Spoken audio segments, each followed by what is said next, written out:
계속해서 감탄문과 함께 찬양이 펼쳐지고 있습니다. 하나님께서 행하시는 자취는 우리가 완전히 이해하거나 파악하는 것은 불가능합니다.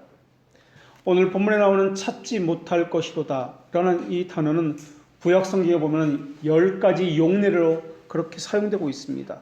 그중 6가지는 하나님의 위대하심, 하나님의 명철, 하나님의 행하시는 놀라운 행위들, 하나님의 연수, 이런 것과 같이 사람이 도저히 헤아릴 수 없는 하나님의 신적인 본성과 관련해서 말씀하고 있는데 이 단어가 사용되고 있습니다. 그리고 길이라는 단어는 호도이라는 단어로 사용하고 있는데 이것은 생활 방식과 행동 방식을 포함하는 모든 것을 의미하는 단어로 사용되고 있습니다. 그래서 이 길이라는 단어가 하나님과 함께 사용되어질 때는 하나님의 행하시는 구원 사역, 하나님 베푸시는 자비 사역과 관련되어서 설명되어지고 있습니다. 하나님의 방법은 사람이 모든 지혜를 짜낸다 할지라도 탐색이 불가능합니다. 어떤 사람은 사업에 실패해서 하나님께 이끌림을 받고 또 어떤 사람은 인생에 대해서 고민하다가 하나님을 만나곤 합니다. 각자가 어떤 방식으로든 하나님을 만나는 방식에 있어서 하나님께서 정하신 그 방법, 그때 그 과정을 통해서 교회에 접붙여지게 됩니다. 이것을 신비라고 이야기합니다. 신비라는 것은 그 과정과 원인과 그 이유에 대해서 숨겨져 있다라는 의미입니다. 그래서 오늘 하나님의 신비의 계시 안에 숨겨져 있는 하나님의 속성이 무엇인지, 그 중에서도 구원과 관련해서 우리에게 보신 하나님의 속성이 어떠한지를 살펴보도록 하겠습니다. 그런 다음 하나님의 신비가 우리에게 계시되었다 할지라도 우리가 적절한 생각을 취할 수 있는 것보다 하나님의 목적과 행위는 더 멀리, 더 깊이, 더 높이 있다는 것을 논증하겠습니다. 이러한 모든 것을 한마디로 하나님의 작정이다라고 이야기합니다. 구원과 관련해서는 이것을 하나님의 예정이다라고도 이야기합니다. 그러나 우리가 전제되는 것이 있습니다. 오늘 본문에서 하나님의 작정에 관해 말씀하고 있는데 이것은 무엇을 결론 내리려 하는 것이 아니라 하나님의 지혜를 찬송하고 있으며 또한 이것을 강조하고 있다는 것을 염두에 두어야 한다는 사실입니다. 오늘 본문에서 그의 길이라는 말씀은 이사야 55장을 배경으로 하고 있습니다. 그 말씀은 이렇습니다. 악인은 그의 길을, 불의한 자는 그의 생각을 버리고 여호와께 돌아오라. 그리하면 그가 긍휼히 여기시리라. 오직 하나님께로 돌아오라. 그가 너그럽게 용서하시리라. 이는 내 생각이 너희의 생각과 다르며 내 길은 너희 길과 다름이니라 라는 말씀입니다. 이 말씀에서 길이 높다, 길이 다르다, 길을 찾지 못한다, 이것은 길이 없다는 말이 아니라 하나님의 작정에 관한 말씀이며 구원을 행하심에 있어서 죄들의 용서와 관련된 말씀이다라는 것입니다. 그래서 이 이사야 본문에서는 하나님의 긍휼에 대해서 말씀하고 있는 것입니다. 그것을 찬양하고 있는 것이 바로 오늘 본문의 말씀입니다. 그렇기 때문에 오늘 본문 말씀에 이어서 34절에는 누가 주의 마음을 알겠느냐라고 이야기하고 있는 것입니다. 그것은 자비를 이야기합니다. 그것은 긍휼을 이야기합니다. 얼마나 애절할까? 얼마나 애가 탈까? 얼마나 아플까? 얼마나 분노하고 얼마나 미워하며 얼마나 거룩해지기를 바라실까? 이 모든 감정들, 이것이 다 포함되어서 그 마음을, 주의 마음을 누가 알겠느냐라고 표현하고 있는 것입니다. 물론 사람의 감정적인 것으로 하나님을 이해해서는 안 될 것입니다. 또 하나님을 묘사하는 데 있어서 그릴 수 있는 감정적인 표현이 사실 있지를 않습니다. 존재하지 않습니다. 그런데도 불구하고 누가 주의 마음을 알겠느냐라는 이 말 속에는 하나님의 자비하심과 긍휼하심, 우리를 향한 하나님의 그 어떠하심이 다 포함되어 있음을 알 수가 있습니다. 그것을 한 단어로 그의 길이다, 이것을 헤아릴 수 없다라고 이야기합니다. 기도를 할 때도 마찬가지입니다. 기도를 할 때 하나님의 속성과 관련돼서 반드시 알아야 되는 세 가지 속성이 있습니다. 그 중에 하나가 바로 하나님의 자비하심입니다. 그 다음이 하나님의 공정한 판결과 심판에 관한 속성이며, 그 다음에 하나님의 의로우심에 관한 거룩의 속성입니다. 그것이 전제되어야만 바른 기도를 할 수가 있습니다. 주기도문에서도 하나님의 자비를 말씀하시는 단어가 처음과 맨 나중에 나옵니다. 하늘에 계신 우리 아버지라는 단어입니다. 우리 아버지라는 단어. 그리고 예수님의 이름으로 기도합니다 라는 단어입니다. 여기서 하나님의 무한하신 자비하심을 발견해낼 수 있어야 합니다. 그런 다음에 하나님의 공정하신 심판과 판결에 관한 말씀인데, 이건 역시 주기도문에서 우리 죄를 용서하여 주시옵소서라는 단어에서, 또 나라와 권능과 영광이 영원히 아버지 것입니다라는 단어에서 하나님의 심판과 공의로운 판결을 찾아낼 수 있어야 하는 것입니다. 또 거룩함을 발견할 때는 두 가지 것을 말하고자 하는데, 하나는 세상과는 구별된 정결함을 이야기하는 것을 우리가 이해해야 합니다. 그리고 또 하나는 세상과 구별된 정결함과 아울러서 무엇보다 중요한 것은 하나님의 뜻에 합당한가라는 것을 살펴보아야 합니다.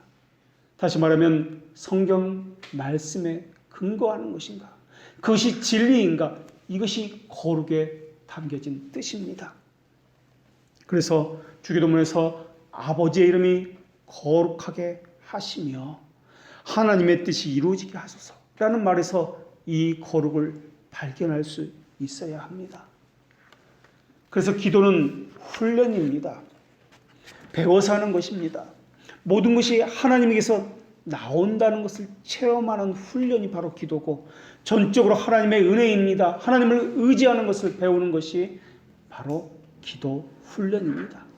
이 훈련을 받으면서 인내를 배우게 됩니다. 하나님을 신뢰하고 오직 하나님으로부터 모든 것이 존재한다는 것을 배우게 됩니다. 동시에 이 땅에서 하나님의 속성들이 어떻게 우리에게 계시되고 나타내어지며 내 삶의 어떤 영향력으로서 이것이 체험되어지는지를 배우게 되는 것입니다.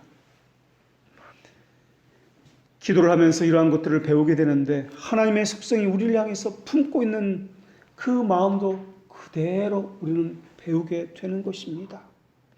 기도를 통해서 배우는 그 하나님의 속성들, 그 마음들, 우리가 돌아오시기를 오래 참으시는 그 마음들, 자녀에게 간절하시며 바르게 되기를 소망하는 그 마음들, 우리를 또한 믿어주시며 또 믿어주시며 우리 안에서 그리스도 안에서 우리를 언제든지 받아주시고 하는 이 모든 것들, 이것이 하나님의 자비하심이며 긍휼하심 안에 다 들어있다라는 것입니다. 결국 길이라는 단어가 말하고자 하는 것은 구원과 관련돼서 그 안에는 하나님의 무한한 지혜가 있다, 하나님의 전능도 있다라는 것을 말하고 있지만, 무엇보다도 하나님의 무한하신 자비하심이 있다라는 것을 발견할 수 있다는 것입니다. 하나님의 자비하심에는 하나님의 긍휼만 있는 것이 아닙니다.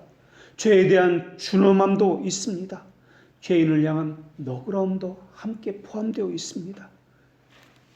우리 생각으로는 죄를 심판하시면 죄인도 함께 심판해서 지옥불에 데려가셔야만 합니다. 그러나 죄는 심판을 받습니다. 그런데 그것을 저지른 죄인은 죄인으로서 결코 기대할 수 없는 은혜의 경지로 끌어올려져 간다라는 것입니다. 하나님은 죄에게는 그 형벌을 가하시면서 죄인에게는 회복시키고 생명을 주시고 은혜를 주시는 분이로 우리에게 알려주셨습니다. 하나님은 정의가 요구하는 그 요구대로 죄에게는 정죄를 가하십니다. 그러나 하나님의 자비는 죄인에게는 용서하시고 자비를 베풀어 주십니다. 하나님께서 죄에 대한 징후를 죄인과 죄에게는 다른 방식으로 나타내 주셨다라는 것입니다. 그러면서 하나님의 공의와 하나님의 자비가 함께 만족함을 얻었습니다. 죄인을 향해서는 은혜의 풍성함을 나타내 주셨고 거룩의 무한함을 또한 나타내 주셨습니다. 하나님은 크고 무거운 비참함 속에서 하나님의 영광을 찾아서 높이 들어 올려주셨고 어둠과 혼돈 속에서 빛과 질서를 내어 보이셨습니다. 하나님은 죄에 대해서는 반대편에 영원히 서 계셨지만은 반역 전보다는 반역 후에 죄인들에게는 더 가까이 가셨으며 더 영원한 결속을 맺어 주셨습니다. 죄에 대한 미움과 사랑도 하나님의 영광이 이바지하게 되었습니다. 그리스도를 통해서 하나님의 공의와 자비로 큰 징표를 또한 우리에게 주셨습니다. 불뱀은 이스라엘 백성에게 상처를 입혔습니다. 그러나 노뱀이 이스라엘을 치료했던 것처럼 홀로 지혜로우신 하나님의 경륜 가운데서 생명의 주인이신 그분이 사망을 이기셨고 원수를 정복하신 그리스도께서 우리의 상처를 치료해 주셨습니다. 역설적이게도 우리의 죄악됨이 하나님의 자비하심을 높이 찬양하게 했던 것입니다. 우리의 눈은 우리 자신을 불쌍히 여기지 않았건만 하나님은 끝까지 우리를 향해서 불쌍히 눈 긍휼을 제거하지 아니하시고 계속해서 끊임없이 베풀어 주셨습니다. 우리는 여러 가지 정욕과 행락의 종로로 타는 자였으나 하나님은 우리로 하여금 교회를 사랑하며 서로를 섬기도록 그렇게 만들어 주셨습니다. 하나님은 친히 지으신 피조물에게서 섬김과 복종을 잃지 않으셨습니다. 인간의 타락으로 인해서 인간을 헛되이 지으셨다라는 그런 멸시와 조롱을 받으셔야 마땅할 수도 있었는데 하나님은 구속을 위한 하나님의 모략을 오히려 더 인간의 타락을 통해서 빛나게 하셨습니다. 우리는 우리를 족쇄로 여기는 욕망을 우리의 기쁨으로 삼았습니다. 그러나 하나님은 우리를 묶고 있는 욕망의 그 쇠사슬을 풀어주시고 우리를 합당한 하나님의 도구인 양 삼아 주셨습니다. 우리는 자발적으로 사탄의 종이 되었건만 하나님은 스스로 낮추어서 우리를 위해서 자발적으로 우리의 종이 되어 주셨고 우리를 사탄의 손에서 건져내 주셨습니다. 어떤 인간도 자신을 죽음에서 구원할 수 없었고 어떤 인간도 하나님의 진노에서 자신을 구원할 수 없었지만 그리스도는 자신의 죽음으로 하나님의 진노에서 우리를 구원해 내셨습니다. 우리는 죄 가운데에서 몸부림치면서 자지러지게 기뻐하고 몸부림치는 것을 멈출 수가 없습니다. 너무나 강력한 죄의 손에 놓였기 때문에 하나님의 진노의 불이 타는 것도 멈출 수가 없었습니다. 하나님의 공의를 만족시킬 능력도 우리에겐 없었고 하나님을 기쁨을 위해서 준비된 것도 우리에겐 아무것도 없었습니다. 우리에겐 구속에 대한 소망도 없었고 회개를 구할 힘도 없었습니다. 죄값을 지불할 능력도 없었고 하나님의 계명을 지킬 의도도 전혀 없습니다. 하나님과 원수가 되었기 때문에 하나님의 법에 굴복할 수도 없었고 하나님을 기쁘게 할 수도 없었습니다. 우리의 몸은 죄를 향해서는 살아 있었고 하나님의 법을 향해서는 죽어 있었습니다. 우리는 늘 허무한 것을 생각하고 있으며 우리의 발은 헛된 것을 찾아 다니고 있습니다. 우리가 찾는 길은 하나님이 원하시는 길이 아니라 우리의 본성이 원하는 사탄이 원하는 길이었습니다. 그러나 그리스도는 그런 우리를 위해서 도살장에 끌려가는 양같이 죽임을 당했으며 우리를 높이기 위해서 그리스도는 하나님으로서 멸시와 천대를 받으셨습니다. 나의 반석이여 구속자시여 라는 시편 기자의 고백은 자신의 비참함에서 건져주실 구속자를 발견했을 때 했던 고백이었습니다. 하나님의 자비로움이 그에게서 발견되어졌기 때문에 또 그의 심정에 그것을 볼 수 있는 눈을 하나님께서 주셨기 때문에 시편 기자는 나의 반석이요 나의 구속자여 라고 고백할 수 있었던 것입니다. 만일 왕위를 빼앗으려는 신하가 있었다는 것을 생각해 보도록 합시다. 이 악인이 크나큰 죄를 져서 왕의 명예에 해를 가했습니다. 왕의 명령을 거스리고 왕을 향해 반역했습니다. 그리고 왕위를 찬탈하려고 했습니다. 이때 왕은 어떻게 해야 할까요? 자기 자리를 뺏으려는 이 신하에게 어떻게 하는 것이 왕의 위엄을 살리는 것일까요? 어떻게 왕의 권위를 높일 수 있는 것일까요? 마땅히 그 자리에서 당장 그 신하의 생명을 빼앗고 왕의 위엄을 보여야만 할 것입니다. 우리가 하나님을 멸시했을 때, 하나님을 대적했을 때 하나님께서 우리에게 어떤 행동을 하셨는지 보십시오. 우리가 하나님을 비웃었을 때, 하나님을 모욕했을 때 비웃음을 받고 생명을 빼앗겨야 할 그 죄인들을 향해서 하나님이 어떻게 하셨는지를 생각해 보십시오. 하나님은 죄인을 죽이는 대신에 오히려 그들을 살리기 위해서 자기 아들을 죽이셨습니다. 가장 거룩한 자가 죄인이 되게 하셨고 마땅히 죽어야 할 자가 의인이 되도록 그렇게 높여주셨습니다. 이것은 아무리 이해하려고 해도 이해할 수 없는 처사입니다. 하나님은 큰 멸시를 받을 만한 십자가라는 방편을 통해서 영광스러운 결과를 이끌어내셨습니다. 이것을 어떻게 이해할 수 있단 말입니까? 죄가 더한 곳에 은혜가 더욱 넘친다고요? 이것을 어떻게 우리가 이해할 수 있단 말입니까? 얼마나 많은 하나님의 은혜와 자비가 있어야 더욱 넘친다라고 표현할 수 있는 것입니까? 하나님의 자비가 크고 높다고요? 악인들의 죄가 얼마나 커야만 하나님의 자비를 다 허비할 수 있고 그 자비가 다 사용될 수 있단 말입니까? 하나님의 자비의 그 속성에 얼만큼 해야 수치를 당할 만큼 어느 정도를 죄를 지어야 한단 말입니까? 하나님의 자비가 훼손당할 정도는 어느 정도입니까? 하나님의 구원이 방해받을 만큼은 또 어느 정도의 죄가 있어야 하나님의 행하심에 방해를 받습니까? 정말 추악하고 부패한 죄 많은 사람들을 위해서 하나님의 인성을 취하시고 고난받는 일이 합당한 일입니까? 성령님을 믿기 싫다고 도리질하면서 자기 아집으로 가득 찬 사람들에게 믿음을 부어주시기 위해서 보냄을 받는 일은 과연 적절한 일입니까? 심판자이신 그리스도가 어떻게 동시에 중보자가 되시며 대언자가 되실 수 있단 말입니까? 심판자와 중보자, 위로자가 된다는 것은 있을 수가 없는 일입니다. 하나님을 대적한 죄인들을 위해서 변호자가 되신다고요? 동시에 심판자가 되신다고요? 있을 수가 없는 일입니다. 그런데도 불구하고 하나님은 그리스도를 통해서 세상을 창조하셨으며 그리고 그리스도야말로 세상을 회복시키는 일에 가장 적임자로서 자신의 생명을 내어주셔야 했습니다. 모든 것이 질서와 정리된 상태에서 세상은 창조되었습니다. 그런데 죄로 인해서 혼돈의 상태로 다시 빠져버렸습니다. 이것을 회복하기에 적합한 분이 누가 있었겠습니까?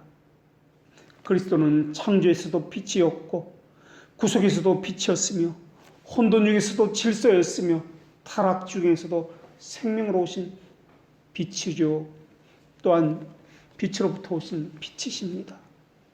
창조에서도 어둠을 몰아내는 빛이었으며 구속에서도 무지를 몰아내는 말씀의 빛이었습니다. 친히 말씀하신 분보다 누가 우리의 대원자로 하나님에게 적합하시겠습니까?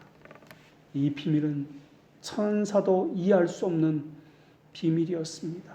그래서 천사도 이것에 대해서 알기를 원한다고 그렇게 성경에서는 기록하고 있습니다. 최초의 죄는 지혜 면에서 하나님과 같아지겠다는 그런 야망에서 비롯된 죄였습니다.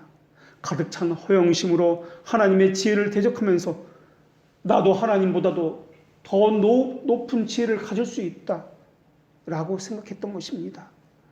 결국 하나님의 지혜라 불리시는 그분께서 지혜에 있어서 교만한 그 사람들의 거스린 죄를 대속하기 위해서 십자가에 죽으셨던 것입니다. 하나님의 자비를 멸시했던 죄를 저지른 사람이 하나님의 자비로우심으로부터 사면을 받아야 했습니다. 하나님의 오래 참으심과 그것을 비굴함과 나약함이라고 비웃던 사람들이 하나님의 오래 참으심으로 인해서 그들의 영혼이 구원을 받았다는 것입니다. 이것을 이해할 수 있습니까? 하나님의 자비를 비웃던 사람이 하나님의 자비에서 용서함을 받았고, 하나님의 오래 참으심을 나약함이라고 비웃던 그 사람이 하나님의 오래 참으심에 의해서 구원받았다는 사실 말입니다. 우리 보기에는 성령님은 아무것도 하지 않는 것처럼 그렇게 보입니다. 그런데 성령님께서 행하신 일로 인해서 어느새 우리 안에 믿음이 들어갔다는 사실을 여러분 알고나 계십니까?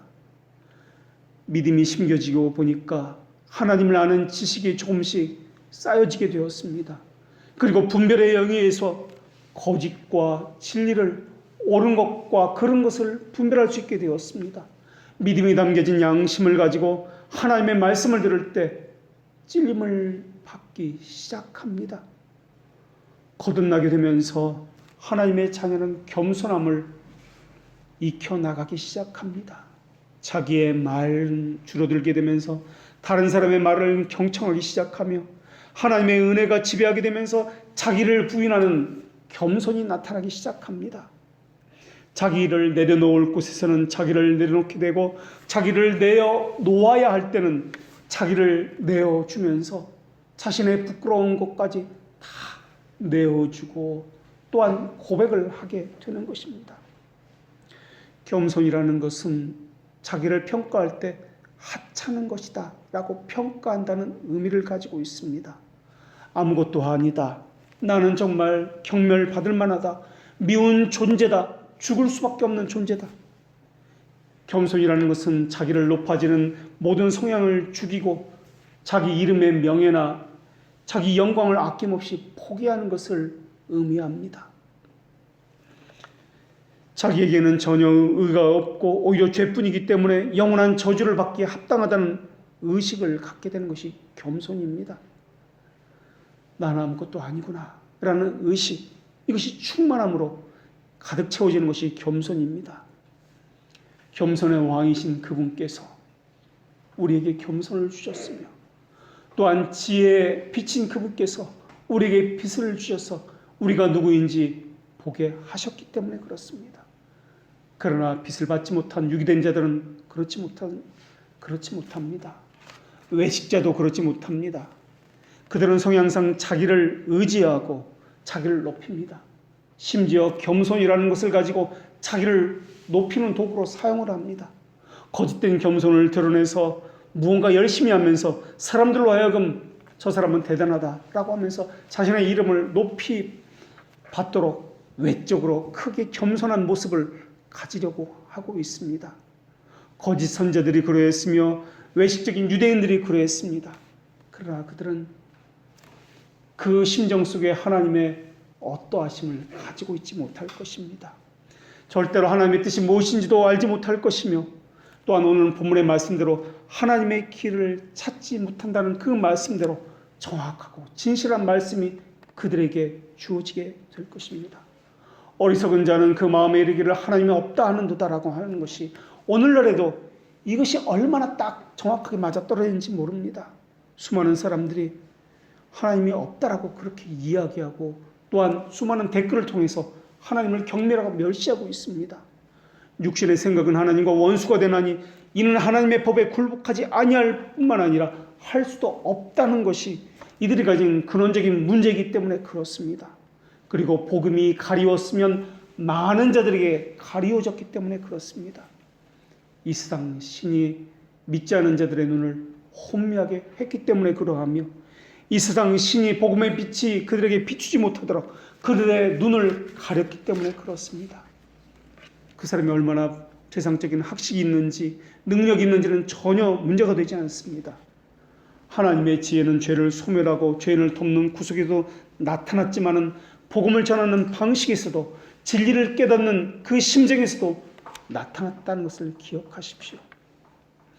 하나님의 진노는 죄인들을 지옥으로 몰아넣고 형벌을 가하는 것보다 그리스도의 죽음 속에서 죄에 대한 미움이 더 강력하게 드러났습니다. 에덴 동산을 원래의 상태로 되돌려 놓는 것보다 타락한 사람을 구원하시는 것에서 하나님의 더 큰 사랑이 나타났습니다. 심판과 두려움으로 떠는 양심들에게 하나님이 행하신 것을 보십시오. 아버지는 자기 아들을 죽이기 위해서 그 아들에게 쓴 잔을 마시게 했고, 그 옆에서 마치 아무것도 하지 않는 것처럼 뒷짐을 지고 자신의 아들이 죽어가는 것을 지켜보고 계셨습니다. 그런데 아들이 범한 죄 때문이 아닙니다.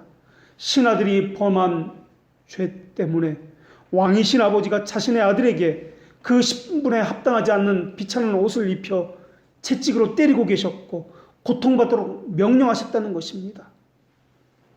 이것은 이해할 수 없는 일입니다. 실제로 죄를 범한 그 하인이 그 자리에서 그 광경을 보고 어떤 심정을 품어야 마땅하는 것입니까? 아들의 반역 때문이 아니라 신하의 반역 때문에 신하가 죽어가는 것이 아니라 아들이 대신 그 죄를 안고서 형벌을 받아서 죽어간다면 그것을 지켜보는 반역자들은 그 심정이 어떻겠습니까?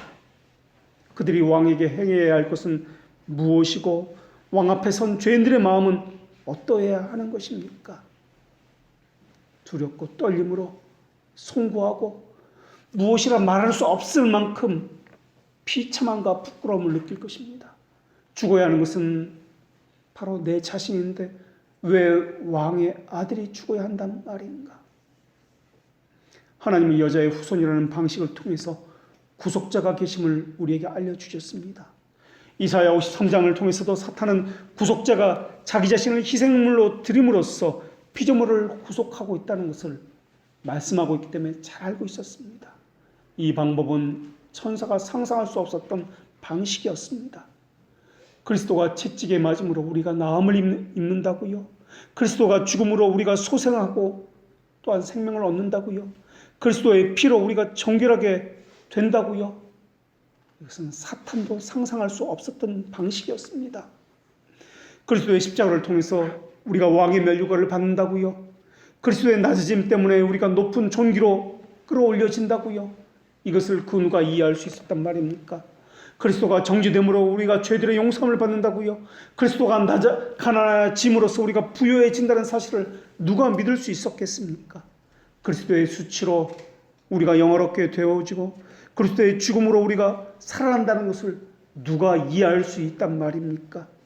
눈이 높아진 자는 낮아지며 낮아진 자는 높이 들려진다는 것과 교만한 자는 굴복되어지며 겸손한 자가 높이 대접받는다는 사실을 누가 이해나 할 수 있단 말입니까? 이것이 복음입니다. 이것이 미련한 것입니다. 이것이 하나님의 지혜가 우리에게 행한 구원의 역사입니다. 그래서 복음을 하나님의 각종 지혜다라고 불려지고 있습니다. 그래서 성경은 이것을 은을 구하는 것 같이 감추어진 보배를 참는 것 같이 이것을 찾는다라고 말씀하고 있습니다. 성령께서는 사람 마음속에 씨를 뿌리셨는데 복음의 열매는 자기도 모르는 사이에 열매를 맺어가고 있습니다.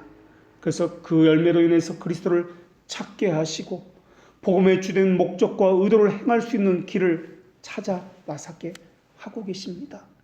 복음은 하나님을 신뢰하게 만듭니다. 하나님의 기록된 성경 말씀을 가까이 하게 하고 그것을 사랑하게 만듭니다. 그리고 성경 안에서 하나님의 뜻을 찾도록 만들고 있습니다. 하나님의 말씀이 없었다면 안전함과 견고함을 기대할 수 없었다는 것을 너무나도 잘 알기 때문에 하나님의 말씀에 어긋나는 것이라면 할 수 없다는 생각을 가지게 만듭니다. 하나님의 지혜와 하나님의 말씀에 의존하는 믿음이야말로 회심한 자녀들이 가질 수 있는 유일한 소망이요 사랑의 기둥이라는 것을 그들은 너무나 잘 알고 있습니다. 은혜 받은 영혼의 안전함을 유지하는 것은 복음 안에 주어진 약속이라는 것도 알고 있습니다. 그 약속을 보증하는 기록된 말씀의 선포를 통해서 들려지는 성령님의 인증하심도 우리 안에 있다는 것을 너무나 잘 알고 있습니다. 성령께서 깨닫게 하셔서 마음을 뜨겁게 하십니다. 밝히 말씀 안에서 우리의 영혼을 양심을 보게도 만드십니다. 그래서 지성적인 깨달음과 정서적인 열렬함이 늘 함께 가는 것입니다. 이것이 성령께서 우리와 함께 하실 때 나타나는 것입니다. 이 중에 하나만 빠져도 이것은 성령님의 역사가 아닙니다. 그래서 교회는 가르침과 선포가 있는데 이 가르침과 선포는 모두 성경에서 끌어와야 하는 것입니다. 모든 진리를 성경에서 끌어온다는 말은 하나님께서 택하신 족장들과 선제들과 사도들의 그 사도성과 역사성과 보편성에서 가져와야 한다는 말입니다. 예수님은 구속하신 백성들을 고와 같이 내버려 두지 아니하시고 두 가지 방법을 통해서 그들을 모으고 계십니다. 첫 번째는 영적인 방법을 통해서 그들을 모으고 계십니다. 모든 교회는 하나입니다. 그래서 그것을 보편교회다, 공교회다라고 이야기합니다. 구속한 모든 사람을 그리스도께 접붙여서 신령한 몸을 이루게 하는데 이것을 교회다라고 이야기합니다. 그래서 이 교회 안에는 위로는 하늘에 있는 이미 죽은 구약의 성도들과 또 이후로 태어날 구원받을 사람까지도 이전과 현재와 이후 이 모든 하나님의 백성들을 모두 모으셔서 그리스도에게 접붙여 주십니다. 그래서 그리스도의 통치에 복종하게 하시고 생명을 누리게 하십니다. 이것을 교회를 통해서 이루게 하십니다. 또 성령께서 구속하신 사람들을 모으는 방법 두 번째는 제도를 통해서 택하신 백성을 모으는 방법을 택하십니다. 그리스도를 머리로 하는 영적인 연합은 눈으로는 보이지 않는 영적인 실체입니다. 그러나 우리가 육체를 가지고 이 땅에 살아가는 동안에는 보이는 지역교회 안에서 제도를 통해서 하나님의 뜻을 구현하도록 하셨다라는 것입니다. 교회로 구속하신 사람들을 모으셨을 때 구속받은 사람들은 올바른 신앙을 고백하도록 요구를 받고 있습니다. 사람을 모으셔서 시간과 공간 안에서 보이는 교회를 세워가도록 그렇게 하신 것입니다. 또 교회에 사역자를 두시고 질서를 세우시고 택함 받은 사람들에게 은사를 주셔서 교회의 본질을 행하도록 하고 계십니다. 이런 과정 하나하나가 하나님께서 행하시는 모든 일들 가운데 있는 것입니다. 그러나 우리가 어떻게 어디서 무슨 동기로 그들이 그 교회에 모였는지를 잘 모릅니다. 강제로 한 것도 아니며 억지로 할 수 있는 것도 아닙니다. 그저 하나님이 세우신 교회라는 제도와 질서의 권위 아래 자발적으로 그들이 복종하도록 하나님께서 역사하신 것입니다. 2000년 전 성도도 그러했으며 오늘날도 그러하며 2000년 후 성도들도 그러할 것입니다. 그들도 우리와 같은 동일한 복음을 받았으며 그들도 우리와 같은 동일한 믿음의 고백을 했던 사람들입니다. 들음으로 믿음이 견고해진다는 것은 2000년 전이나 지금이나 그리고 2000년 후나 동일할 것입니다. 복음을 전함으로 교회 같은 데 세워진다는 것도 2000년 전이나 2000년 후나 동일할 것입니다. 하나님께서는 장차 있는 모든 일을 영원전부터 하나님이 뜻하신 바대로 가장 지혜롭고 가장 거룩한 계획에 의해서 그리고 자유롭고 변치 않는 그 방법으로 작정해 놓으셨다라는 것입니다. 하나님은 죄의 조성자도 아니시며 피조물을 의지해서 그들의 의지를 빼앗고 찬탄하는 분도 아니십니다. 하나님은 제2 원인들을 자유나 우발성을 제거하지 아니하십니다. 오히려 그들의 자유권을 보장하시고 그것을 통해서 하나님의 뜻과 선하심을 확립하시는 분이십니다. 하나님은 모든 예상되는 조건들의 근거에서 장차 무엇을 일어날지를 알고 계시는 분이십니다. 그러나 하나님은 어떤 것을 작정하실 때 그것이 장차 있을 것이라는 것을 미리 예지하셨기 때문에 어떤 것을 작정한 것은 아닙니다. 일어난 모든 것을 하나님의 뜻 안에서 작정해 놓으신 것입니다. 그리고 이 작정은 영원합니다. 너무 크기 때문에 아니면 너무 작기 때문에 너무 사소한 일이기 때문에 하나님께서 뜻하시고 계획하신 것에 포함될 수 없다 또는 제외된다 이런 것은 있을 수가 없습니다. 우리의 머리털 하나, 우리의 사소한 생각, 우리의 말 하나, 모든 것이 하나님의 작정 가운데서 이루어지는 것입니다. 설사 사람들이 죄를 짓는다 할지라도 하나님을 죄의 조성자라고 불려서는 안 될 것입니다. 하나님은 또 아무리 좋은 일이다 할지라도 강제적으로 그 사람을 시키는 분이 아니십니다. 하나님 우리에게는 자유 또한 인과관계를 파괴시켜서 어떤 일을 행하게 하시는 분 아니십니다. 하나님의 작정과 뜻하시는 일들은 모두 인과관계와 자유를 기초로 모든 것을 계획하시고 행하시는 분이십니다. 우리가 어떤 일을 행할 때는 수많은 변수들이 이 안에 들어 있습니다. 그러나 하나님의 지혜는 이 모든 것을 알고 계십니다. 그리고 수많은 변수들까지 다 고려해서 하나님의 길로 반드시 인도하시고 하나님의 뜻을 반드시 이루어 내시는 분이십니다. 우리의 머리로는 도저히 이것이 이해가 되지 않습니다. 그래서 하나님의 길은 신비이고 이해가 되지 않는다라고 이야기합니다. 그러나 하나님의 길은 언제나 참되고 의롭습니다. 하나님의 주권적인 계획은 하나님의 이외에 그 어떤 것에 얽매이지 않습니다. 만약에 변수나 사람의 행위에 얽매이게 된다면 하나님은 스스로 존재하는 분이 아니라 다른 것에 종속된 하나님이기 때문에 그렇습니다. 우리 생각에는 하나님은 자녀를 선택할 때 고난의 풀무 속에서 택하면 안 될 것입니다.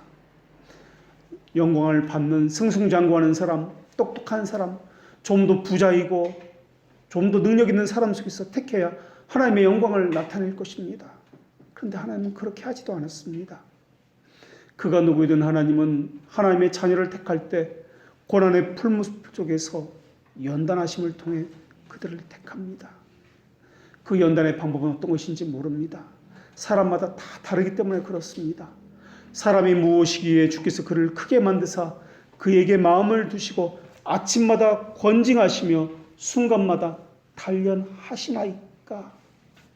아침마다 권징하시는 분이 하나님이십니다. 순간순간마다 단련하시는 분이 하나님이십니다. 그런데 그 말씀을 들을 때 그것이 직접 우리에게 행해질 때 얼마나 아프고 고통스러운 말씀이겠습니까? 단련이라는 것은 뜨거운 물에 들어갔다가 불에 들어갔다가 얼음장같이 차가운 물에 들어갔다가 망치로 두들겨 맞고 구부러지고 펴지고 계속해서 그 작업이 반복되는 것을 의미합니다. 그것이 우리에게 있다고 생각해 보십시오. 얼마나 고통스럽고 아프겠습니까?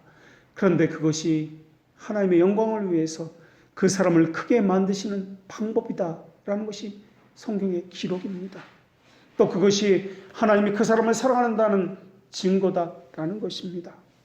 보라, 내가 내 딸 백성을 어떻게 처치할꼬 그들을 녹이고 연단하리라. 이것이 하나님이 하나님의 백성을 대하는 방식입니다. 우리는 이해할 수가 없습니다. 아니, 이러한 것을 벗어나고 싶습니다. 그런데 하나님의 방법은 무한하며 지혜는 완전합니다. 하나님의 길, 하나님의 계획, 하나님의 뜻은 무한하시고 영원하시며 불변하시는 존재의 그 부분의 한 부분일 것입니다. 그래서 하나님의 길, 하나님의 뜻을 영원히 변하지 않는 뜻이다라고도 말하고 있습니다. 하나님은 은을 연단하여 깨끗하게 하는 자같이 앉아 계신다라고 그렇게 또한 기록하고 있습니다. 하나님은 죄 때문에 그 백성을 흩어버리실 때에도 하나님의 인재 없이 자기 백성을 고아와 같이 내버려 두시는 분이 아닙니다. 하나님은 대홍수 가운데에도 세상을 심판하실 때 자기 백성을 지켜주는 방주가 되어 주셨습니다. 그런데 어떤 사람은 같은 상황을 보면서 불과 홍수만 생각합니다. 아픔과 고통을 생각합니다. 그런데 어떤 사람은 같은 상황을 보면서도 정금을 생각하고 하나님의 영광을 생각하고 하나님의 보호하시는 방주를 생각합니다. 그래서 하나님은 이렇게 말씀하십니다. 모든 일을 하나님의 원대로 역사하시는 자의 뜻을 따라서 참새 한 마리도 하나님이 허락하지 않으면 땅에 떨어지지 않습니다. 하나님에게는 우리의 머리털 하나까지 다 세신 바 되었습니다. 모든 만물이 하나님의 섭리과 작전 가운데 일어나고 있습니다. 적고 하찮은 일이란 하나님의 있을 수가 없습니다.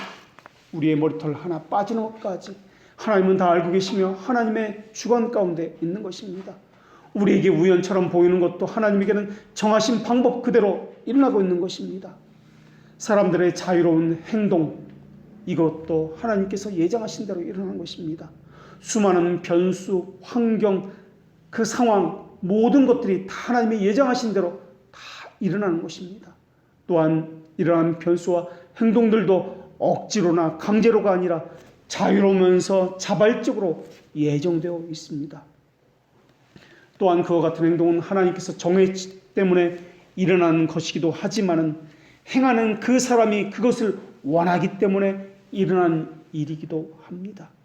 그래서 성경은 실족해 하는 일이 없을 수는 없으나 실족해 하는 그 사람에게 화가 있다라고 동시에 사람의 책임도 부여하고 있는 것을 볼 수 있습니다. 그 말씀은 두 가지를 의미합니다. 앞으로 그러한 일은 반드시 일어날 것이라는 그 발생의 사건의 확실성을 이야기하는 것이고, 동시에 그것을 행하는 사람들의 자유를 이야기하기 때문에 그 자유에 대한 죄책이 그 사람에게 주어진다는 것을 이야기합니다. 그래서 사도행전 2장 23절에서 그리스도에 대해서 그가 하나님의 정하실 뜻과 미리 하신 대로 내어준 바 되었다라고 말씀하시면서 동시에 너희가 법 없는 자들의 손을 빌어 그를 못 박아 죽였다라고 동시에 이야기하고 있는 것입니다. 자유롭게 행해진 악의 행위가 하나님께서 예정해 놓으셨듯이 자유롭게 행해지는 선한 행위도 하나님께서 예정해 놓으신 것입니다. 그리스도를 주로 고백한 사람들은 그들이 원하기 때문에 회개하고 믿고 하나님의 뜻 알기를 힘쓰는 것입니다. 그러나 동시에 하나님께서 그들 안에 성령께서 역사하시는, 너희 안에서 행하시는 이는 하나님이시라는 그 말씀에 따라서 소원을 두고 행하시기 때문에 그렇습니다. 그것으로 그 사람이 하나님의 사람인지 아닌지 증표를 삼고 있습니다. 그래서 교회를 아끼고 사랑하며 자신의 생명처럼 다 내어주고 섬기는 것입니다. 그래서 그들은 자발적이고 자원하는 기쁨을 불러일으켜서 기쁨으로 섬기는 것입니다. 동시에 하나님께서 그들 마음에 그 마음을 풀어주셨기 때문에 그렇습니다. 나는 죽어도 교회를 살리고, 나는 낮추고 가시고기처럼 내 몸까지 다 발라서 다 먹이고 입힌다 할지라도 교회와 지체는 살리는 것, 그것을 자신의 기쁨으로 삼는 것, 이것은 자발적인 것입니다. 동시에 이것은 강제로나 억압에 의해서 일어나는 것이 아니나 동시에 성령께서 우리 안에 주시는 역사하심에 따라 일어나는 것입니다. 회심하는 일들이 행함에 있어서 회심하지 않는 자보다 덜 자유롭다라는 뜻은 아닙니다. 자유라는 것은 외부의 어떤 강제적인 것, 외부의 압력이 없다라는 것을 의미합니다. 자신이 하고 싶어하는 것을 하는 것, 자신이 하고 싶지 않은 것을 하지 않는 것, 이것이 자유입니다. 어떤 외부적인 환경적인 요소에 의해서 하고 싶은 것을 하지 못하거나 해야 할 것을 하지 못하거나 하는 이러한 것은 있지 않는 것을 이야기합니다. 그런데 하나님의 작정이 신기한 것은 이런 자유로움을 허락하시면서 모든 사람들이 하나님의 뜻대로 행하게 된다라는 것입니다. 모두가 자발적으로 자기가 선도 행하고 악도 행합니다. 그런데 그 모든 것이 하나님께서 예정하신 그대로 행해진다는 것입니다. 물론 인간은 나면서부터 선천적으로 악하기 때문에 스스로 선을 행할 수 있는 의지는 없습니다. 그런데 하나님에 의해서 거듭남을 받은 사람은 스스로 선을 행할 수 있는 능력이 부어지게 되는 것입니다. 그러나 거듭나지 못한 사람은 선천적으로 악을 행하기 때문에 필연적으로 그들은 악을 행할 수밖에 없는 것입니다. 하나님께서 자녀로 불러주신 사람은 선을 행할 수 있는 그 역사하심이 자발적인 의지를 우리에게 주셨습니다. 거기에는 외부의 강압적인 어떤 것도 존재하지 않습니다. 그렇지만 하나님의 뜻은 확실하게 이루어집니다. 택함받은 사람은 자신이 가진 내면적인 힘이 하나님의 의지와 일치하기 때문에 그렇습니다. 그래서 그것을 기뻐합니다. 하나님이 좋아하는 것을, 기뻐하는 것을 나도 기뻐하기 때문에 자발적인 의지로 하나님의 영광을 위해서 존재하는 것, 이것을 목표로 그렇게 살아가기 때문에 그렇습니다. 반대로 회심하지 않은 사람도 자기가 가진 내면의 힘이 하나님의 선하심과 일치하지 않기 때문에, 어긋나기 때문에 필연적으로 악을 저지르면서 하나님이 싫은 겁니다. 본능적으로 싫은 겁니다. 그래서 하나님을 경멸하고 하나님이 없다라고 이야기하는 것입니다. 그러나 성경에서 명백하게 가르치는 바는 누구도 본질상 선을 행할 힘을 가지고 있지 않다라는 점입니다. 그래서 선을 행할 수 있다라는 말은 우리 의지에서 나온 것이 아니라, 물론 우리 의지에서 자발적으로 나온 것이지만 그 전에 하나님의 속성을 우리에게 부어주셔서 성령께서 우리 안에서 일하신 결과다라는 것입니다. 그래서 이것이 하나님의 뜻과 일치하여졌다라는 것입니다. 이것을 하나님의 선물이다 라고 이야기합니다. 우리 안에서 있지 아니한 하나님이 부어준 은사다라는 것입니다. 그래서 우리가 무언가 선을 행한다면, 하나님이 기뻐하시는 어떤 일을 행한다면, 하나님의 속성과 일치하는 어떤 것을 가지고 있다면 이것은 우리 것이 아니라 하나님이 부어주신 은사에 의해서 가능하다라는 것입니다. 하나님은 그 은사를 모두에게 주시는 것이 아닙니다. 하나님이 택하신 자들에게만 은사를 주십니다. 그리고 그 은사들을 교회를 통해서 발휘하게 하시고 각기 은사들이 모여서 교회를 유기체적으로 돌아가도록 만들어 주시는 것입니다. 그리고 하나님이 결정하신 것은 하나님의 뜻에 따라 된 것이기 때문에 영원한 효력을 갖는다라고 약속으로 보장해 주셨습니다.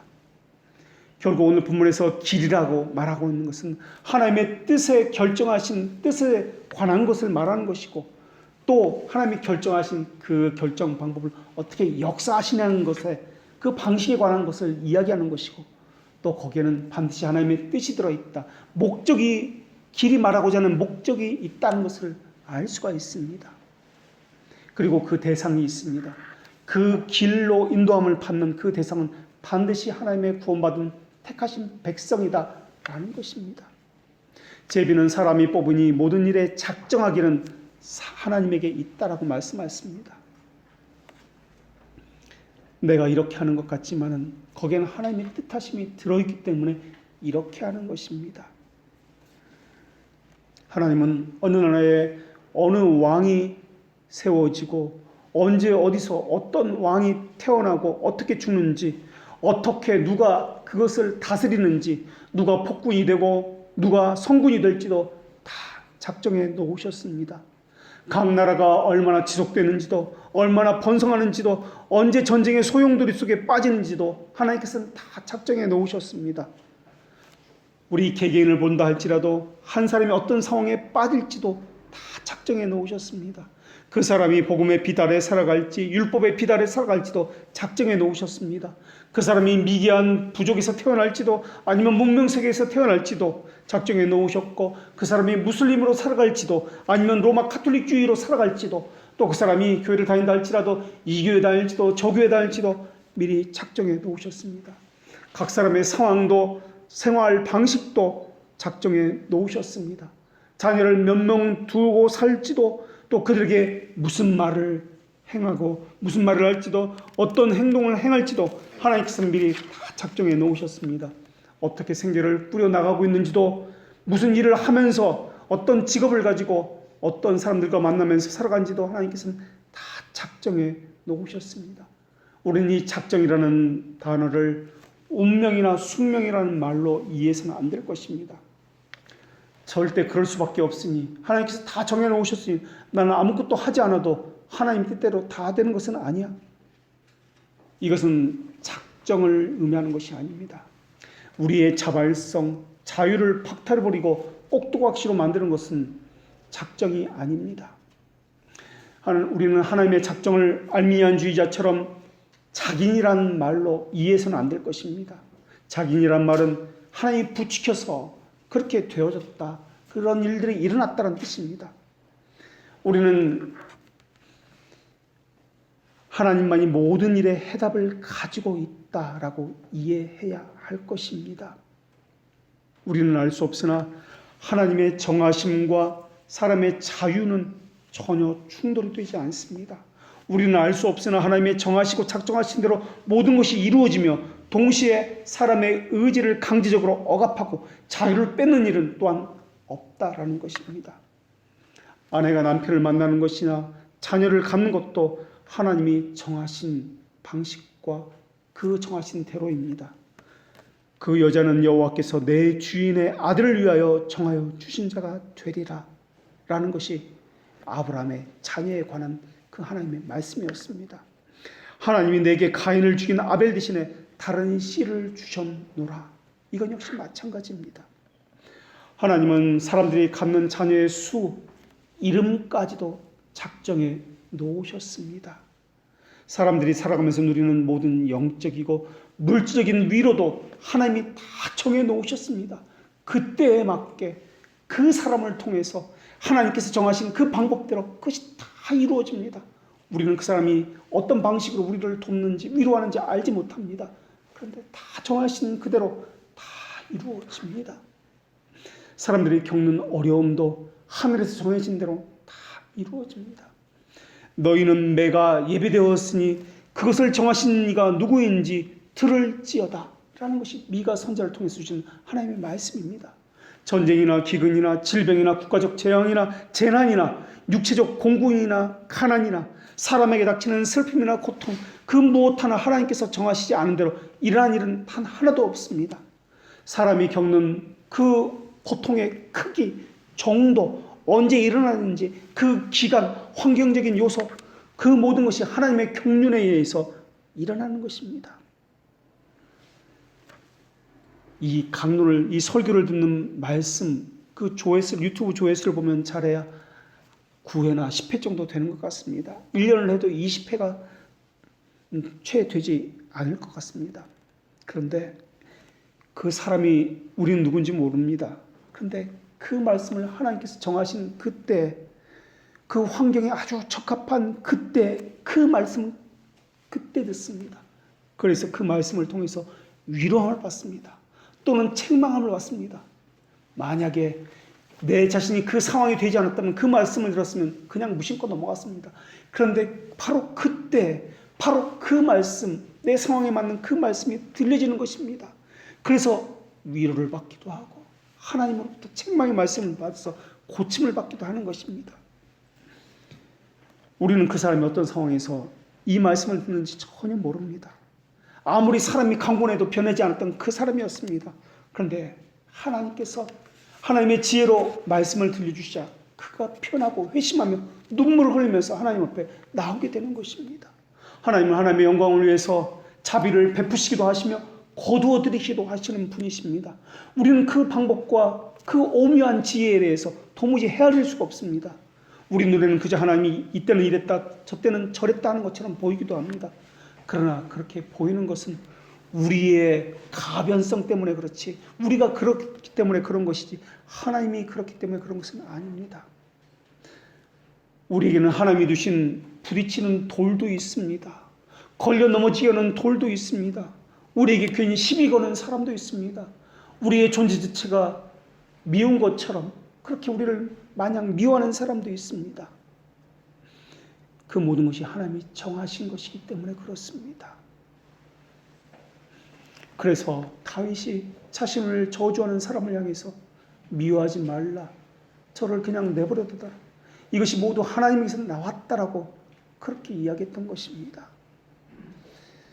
이렇게 작정하신 목적이 있는데 이것은 모두가 하나님의 영광을 위해서입니다. 우리를 미워하는 것, 고통스럽게 하는 것, 이것은 하나님의 영광과는 전혀 상관이 없다고 우리는 생각할지도 모르겠습니다.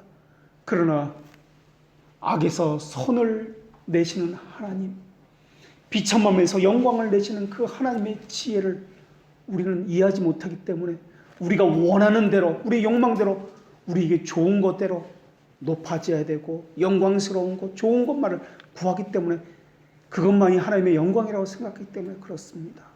우리에게 고통스러운 것, 우리에게 불편한 것, 이것도 하나님의 영광이다라는 것을 우리가 기억해야 합니다. 하나님은 빛이기에 조금도 어둠이 없으십니다. 하나님은 친히 아무도 시험하지 않으십니다. 하나님께서 작정하신 그것은 모두 영원불멸하며 그대로 일어납니다. 그러니까 내게 고통이 주어진다 할지라도 바로 분노하지 마시고 한 번 더 생각해 보십시오. 한 번 더 생각해 보시고 하나님의 뜻이 무엇인지 살펴보시고 거치는 돌을 우리 앞에 두신 그 하나님의 기쁘신 뜻이 무엇인지, 이것을 통해서 하나님께서 어떠한 영광을 받고자 하시는지 다시 한번 차분히 말씀으로 돌아가 묵상해 보시고 다시 한번 생각해 보십시오. 하나님의 길은 우리가 찾을 수 없을지도 모르겠습니다. 그러나 반드시 하나님의 자녀에게는 하나님의 뜻을 보이셔서 하나님의 자녀에게는 하나님의 길을 걸어가게 하시는 분이십니다. 기도하겠습니다.